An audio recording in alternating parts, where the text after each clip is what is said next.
evening. This evening we're going to make our pizzas for supper, and we started with measuring into our measuring bowl 1 cup of flour, all-purpose flour. We're going to add 2 1/4 cups of pizza styled yeast, and we're going to swish that around. Plus we've added 1/4 teaspoon of garlic powder, 1/4 teaspoon of basil, a teaspoon of, or 3/4 teaspoon of salt. And how much sugar, dear? Oh, it says here 1.5. 1.5 teaspoons of sugar. We're going to add that in, and we are using our whisk to incorporate all that. It actually incorporates it better than actually sifting it in, according to the Cake Bible anyway. So there, we've got that all mixed in. Then we're going to add 2 tablespoons of high quality olive oil and 3/4 cup of warm tap water, actually, and we're going to mix that all together. So here we go, mixing it. Our tap water in my ABC is pretty good, so this will taste great. If you don't like the taste of your tap water, what options do we have? Oh, you can always buy your water, I suppose. That's true. Yeah. Or boil water and then let it come back to room temperature. That's right. Let's add the rest of that. I don't like to waste any oil. There you go. Do you want to take these away, Mr. H, and just put them over there? Right. So once we've got that all in, so I don't know if I can show it to you, so that it's nicely mixed, we're going to add another cup of flour, and just stir it until it's incorporated. And that's creating quite a nice dough.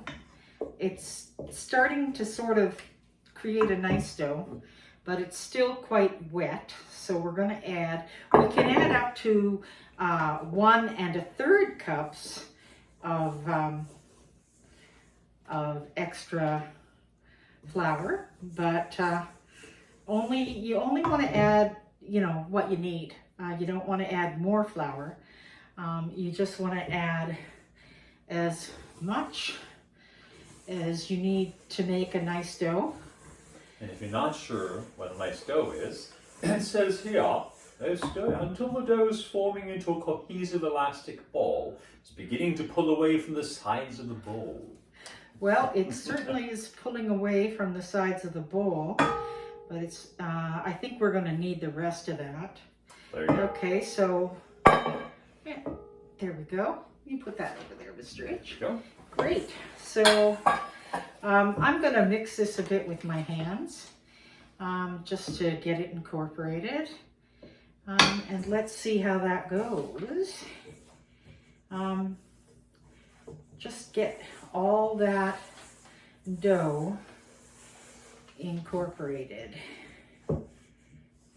Oh, this is looking good. Yeah. Smells good, Mr. H, doesn't it? It does. It does. Oh, this is wonderful pizza dough. We've made it before. If you don't want to make it fresh, or don't want to make a video of it, as we are tonight, you can make this in advance. You can let it rise, covered at room temperature as indicated in the recipe. And we'll show you where to find the recipe. It's called the Best Pizza Dough Recipe. It's got 5 stars. Yeah, I really like this recipe. We do have a recipe on Peppered Chef. I like this one better, quite frankly. If you're wanting this recipe, why don't you just contact us and we'll send that off to you in a PDF. Yep. So you can see that the dough has formed a nice ball. Now, Mr. H, could you get me the large batter bowl? The large batter bowl. Yeah. It's still a little sticky, but it is forming a nice ball. To make sure I get to the right thing. Sometimes I get the names. No, the batter bowl, Eric. The glass bowl, the larger of the two glass Of bowls. course, with the handle. With the handle and the cover. So we'll need both. Yeah, we'll need both. All right. There's the bowl. Lovely bowl.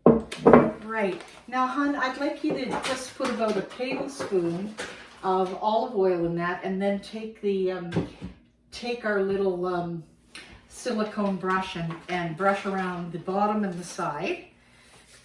Okay, silicone brush. Yeah. Also a Pampered Chef item. Yeah. So about a tablespoon. Yeah. So just a little bit.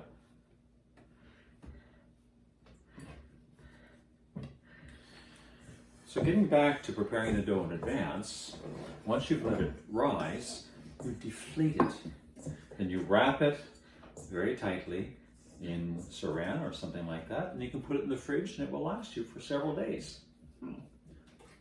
Well, we never ever get to that point, Eric. No, we don't. No. we Nice just- to read about it, though. Nice to you know. read about it, Nice yeah. to know these things. Yeah, indeed. Okay. So, have you done that? Is it all? It's painted just almost to the top. Okay. So then you take your ball and you swish it in there and you just coat the top of that ball with the With the oil. How interesting. with the oil, and drop it back in, and then let's cover it. And we're going to let that rest in a warm place. And I'm thinking on top of the stove will be great because we're preheating our oven to 425. So we're going, it's only at 270 right now. But we're going to wait for that to rise. It should double rise. And we're going to wait 30 minutes. And let that rise for 30 minutes. There you go. So, previous to starting, I actually made a homemade pizza sauce. Yep. Now, you can just, you can go to your local store and you can buy a pizza sauce. That's true. But, most people have the ingredients for pizza sauce in their home. So I like to make mine from scratch. It makes me feel very accomplished when I do my own pizza crust and I do my own pizza sauce. So I also got a really good recipe. Again, I will send you this recipe in a PDF if you like it. It's called Thick and Rich Homemade Pizza Sauce. So you start the pizza sauce off with in a pot like this. You put 2 tablespoons of olive oil and 1 or 2, I think I was closer to 2, chopped up cloves of garlic. And you saute that garlic for 2 or 3, probably 1 to 2 minutes, just till you can smell that garlic. And then you add 1 20-ounce can of strained or crushed tomatoes. But as often happens in this house, Eric, we might not have exactly what we need, but we have something approximating that. So we have lots of canned tomatoes, and they all happen to be 28 ounces, which is what we needed. And they were whole. So I poured those in. Plus I poured in half a tablespoon of sugar, which is 1.5 teaspoons, 3/4 of a teaspoon of salt, a teaspoon of dried basil, and half a teaspoon of dried oregano, and some freshly cracked black pepper, about 10 turns of your pepper mill. Okay, and I mix that all in, and a little sort of a pinch of red pepper flakes. And so we combined all that.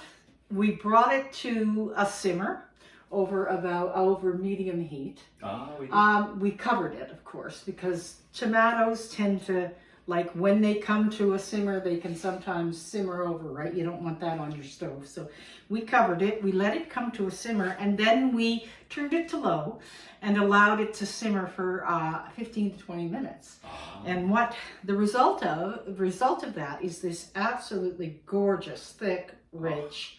Oh, and the other thing is, I forgot to mention, 6 ounces of tomato paste. Oh. Okay, that's going to help it get really, really thick. You don't want your pizza sauce to be thin.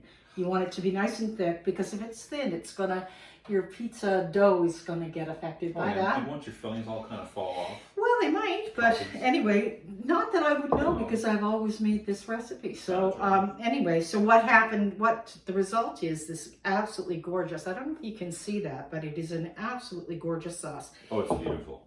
And just to make sure that it was absolutely wonderful, I asked my husband to taste it, and you said... Absolutely delectable. Wonderful. So you let that simmer for about 20 minutes, and then you can take it off the heat, which I did do. So it's still, it's still a little hot. I don't think it would affect the pizza, very much, being this hot. But this makes about 3 cups of pizza sauce, and I'm thinking that probably would do, well, that could probably do 2 to 3 pizzas. So we're going to use about a cup of that on our pizza when we finally get around to it. And there you have it. We'll have homemade pizza dough, homemade pizza sauce, and then we're going to cover it with what, Mr. H? Oh, mozzarella cheese on top, of course. Mm-hmm. But we've got some very, very nice pizza pepperoni. Oh, good. And we're going to use the mild Italian sausage. And we're going to use the mild Italian sausage, which I'm going to, I'm going to actually take that out of the casings, and we're going to cook that on top of the stove until the redness of it is gone. And because we it would be in the, how long is it usually in the oven? About 15, 20 minutes, maybe? Oh, the pizza? The pizza? Oh, let's see, what did it say? 15 minutes. Yeah, so it's not really enough for me to be comfortable with that sausage being fully cooked, so I'd rather sort of pre-cook it, That makes sense. And then we're going to have a wonderful sort of medium-sized pizza. And we're going to cook it all on, can you get the pizza pan for us, Mr. H? We're going to cook this all on our fantastic Pampered Chef pizza stone. Look at that gorgeous thing. Can I have an amen? Wow. Turn it around the back, hon. If you turn it around the back, you'll see that there's kind of like a grid on the back.